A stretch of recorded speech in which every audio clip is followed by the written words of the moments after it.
Hi hello welcome back to my channel. അപ്പോൾ ഒരുപാട് ദിവസങ്ങൾക്ക് ശേഷം ഒരു അടിപൊളി വീഡിയോ കൊണ്ടാണ് ഞാൻ വന്നിരിക്കുന്നത്.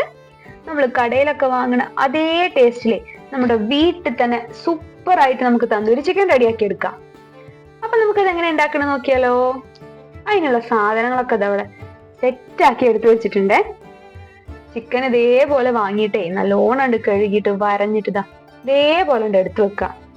2 സ്പൂൺ അളവിന് ഇഞ്ചിയും വെളുത്തുള്ളിയും ചതച്ചതും, 1 നാരങ്ങാ നീരും, 1/2 കപ്പ് അളവിന് തൈരും, 1/2 സ്പൂൺ അളവിന് കുരുമുളക് പൊടി, 1 സ്പൂൺ അളവിന് നല്ല ജീരകത്തിന്റെ പൊടിയും, 1/2 സ്പൂൺ അളവിന് ഗരം മസാലയും, 1 സ്പൂൺ അളവിന് മുളക് പൊടിയും, 1/2 സ്പൂൺ അളവിന് മല്ലിപ്പൊടി. അപ്പൊ ഇതൊക്കെ നമ്മൾ ഒരു പാത്രത്തിൽ ഇട്ടിട്ടേ നല്ലോണം മിക്സ് ആക്കി എടുക്കണേ. എല്ലാം അതിൽ കണ്ടിട്ട് കൊടുക്കുക. പിന്നെ നമുക്ക് ഫുഡ് കളറും കുറച്ചിട്ട് കൊടുക്കാം. ഇനി പാകത്തിന് ഉപ്പും കൂടി ഇട്ട് കൊടുത്തിട്ട് നമ്മൾ എടുത്തു വെച്ചിരിക്കുന്ന ലെമണും അതിൽ കണ്ട് ഒഴിച്ചു കൊടുക്കാം. ലെമണല്ല, ലെമണിന്റെ ജ്യൂസ് ഇട്ടോ അതും അതിൽ കണ്ട് ഒഴിച്ചു കൊടുത്തിട്ടേ പിന്നെ 2 സ്പൂൺ അളവിന് ഓയിലും ഒഴിച്ചു കൊടുക്കാം. വെള്ളം ചേർത്തരുതേ. ഇനി നല്ലോണം ഇളക്കി കൊടുക്കാം. ഈ സാധനം കൊണ്ട് ഇളക്കിയാലൊന്നും എനിക്ക് ശരിയാവില്ല കേട്ടോ. അപ്പൊ ഞാൻ കൈ കൊണ്ട് നല്ലോണം ഇളക്കി കൊടുത്തിക്കണേ. അപ്പൊ നമ്മുടെ മസാല ഇവിടെ റെഡി ആയിട്ടുണ്ട്. ഇതേപോലെ നമ്മൾ നല്ലോണം ഇളക്കി എടുക്കാം മസാലനെ. ഇനി നമ്മൾ നല്ലോണം ഇളക്കിയെടുത്ത മസാലയിലേക്ക് നമ്മൾ കഴുകി ക്ലീൻ ആക്കി വെച്ചിരിക്കുന്ന നമുക്ക് ചിക്കൻ പീസിനെ അതിൽ കണ്ടിട്ടിട്ട് ഒന്ന് കുളിപ്പിച്ചിട്ടെടുക്കാം. ആ ഗ്യാപ്പിലേക്കൊക്കെ നല്ല മസാല ഉണ്ട്, നല്ലോണം പോയിക്കോട്ടെ. അപ്പൊ നമ്മൾ ചിക്കനൊക്കെ നല്ലോണം റെഡി ആക്കി ഇവിടെ മസാല ഒക്കെ തേച്ചാണ്ട് പിടിപ്പിച്ച് ആ ഗ്യാപ്പിലേക്കൊക്കെ നല്ലോണം മസാല ഇറക്കിയാണ്ട് വെച്ചിട്ടുണ്ട്. ഇനി ഇതൊരു 2 മണിക്കൂർ നേരം അങ്ങനെ ഇരിക്കണം. മസാല നല്ലോണം പിടിച്ചാല നല്ലാണ്ട് ടേസ്റ്റ് വരുള്ളൂ. ആ ഉള്ളിലേക്ക് നല്ലോണം മസാല നല്ലാണ്ട് ഇറങ്ങും ചെയ്യും. തൈര് വീട്ടിയത് കാരണം കൊണ്ട് നല്ല സോഫ്റ്റ് ആയിട്ട് കിട്ടുകയും ചെയ്യും. അപ്പൊ അത് അവിടെ ഇരിക്കട്ടെ കുറച്ചു നേരം. 2 മണിക്കൂർ കഴിഞ്ഞപ്പോ നമ്മുടെ ചിക്കൻ തുറന്നു നോക്കിക്കണം കേട്ടോ. നല്ല സെറ്റ് ആയിട്ടുണ്ട്. അവിടെ നമ്മൾ പൊരിക്കാൻ വേണ്ടി റെഡി ആയി നിൽക്കുകയാണ് ചിക്കൻ. അതിനതാ ദോശക്കല്ല് എടുത്ത് വെച്ചിട്ടുണ്ട്. ചട്ടി നല്ലോണം ചൂടാവുമ്പോ അതാണ്ട് സിമ്മിലേക്ക് വെച്ചിട്ടേ 2 സ്പൂൺ അളവിന് ബട്ടറാണ് ഇട്ട് കൊടുക്കാം. എണ്ണ ഒന്നും ഒഴിക്കണില്ല കേട്ടോ. ഈ ബട്ടറിൽ തന്നെ പൊരിച്ചെടുക്കണം. അധികം ബട്ടർ വേണ്ടേനും 2 സ്പൂൺ അളവിന് ബട്ടർ തന്നെ മതി.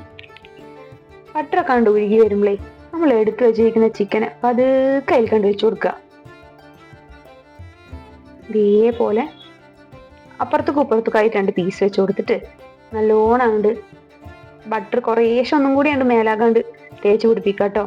ആ ബട്ടർ നല്ലോണം അതിൽ കണ്ട് ഉള്ളിൽ കണ്ട് ഇറങ്ങിയ നല്ല ടേസ്റ്റ് ആയിരിക്കാം. നല്ല അടിപൊളി ടേസ്റ്റ് ആയിരിക്കാം. അപ്പൊ ഇനി നമുക്കൊരു 10 മിനിറ്റ് നേരം വേവിച്ചെടുക്കണേ. സിമ്മിൽ വെച്ചിട്ട് തന്നെ വേവിക്കണം കേട്ടോ. ഹൈ ഫ്ലെയിമിൽ വേവിച്ചാലേ പുറത്തേക്കാണ്ട് വെന്ത് കരിഞ്ഞാണ്ട് വരും, അകത്ത് വേവൂല. അതുകൊണ്ട് മൂടി വെച്ചിട്ട് നമുക്ക് സിമ്മിലാണ്ട് വേവിച്ചെടുക്കാം. ഒരു 5 മിനിറ്റ് നേരം അങ്ങനെ ഇരിക്കട്ടെ. 5 മിനിറ്റ് കഴിഞ്ഞപ്പോ തുറന്നു നോക്കിക്കണേ.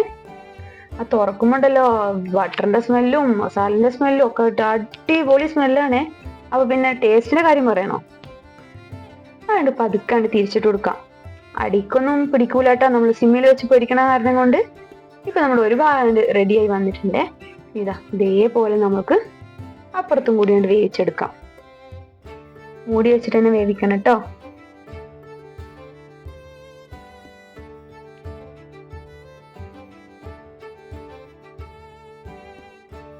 അതാ 5 മിനിറ്റും കൂടി കഴിഞ്ഞപ്പോ തുറന്നു നോക്കിയിട്ടുണ്ട്. ഇനി നമ്മൾ അതിലുള്ള ബട്ടർ തന്നെ കുറേശ്ശെ അതിന്റെ മേലാകാണ്ട് ഒഴിച്ചു കൊടുക്കാം. ബട്ടറിന്റെ സ്മെല്ല് ഉള്ളിൽ കണ്ട് പോകുമ്പോഴേ നല്ല ടേസ്റ്റ് ആയിരിക്കാം. നമ്മളിതിൽ ഓയിലൊന്നും ചേർത്തിട്ടില്ല കേട്ടോ. ആ പുരട്ടി വെക്കുമ്പോ തന്നെ ഓയിൽ ചേർത്താണ്. പിന്നെ നമ്മൾ ബട്ടർ ചുട്ടെടുക്കാൻ വേണ്ടിയിട്ട് നമ്മൾ ഓയിലൊന്നും ഒഴിച്ചിട്ടില്ലേ. ഇപ്പൊ നമ്മൾ ആദ്യം വെച്ച നമ്മുടെ തന്തൂരി ചിക്കൻ ഇവിടെ റെഡി ആയിട്ടുണ്ട്. നമുക്കത് വേറെ പാത്രത്തേക്ക് മാറ്റാം. അപ്പൊ ഇനി ഇതേപോലെ നമുക്ക് ബാക്കിയുള്ളതും കൂടിയാണ്ട് പൊരിച്ചെടുക്കാം. അപ്പൊ നമ്മുടെ തന്തൂരി ചിക്കൻ ഇവിടെ റെഡി ആയിട്ടുണ്ട്. കുറച്ച് മെനക്കെട്ടാൽ മതി.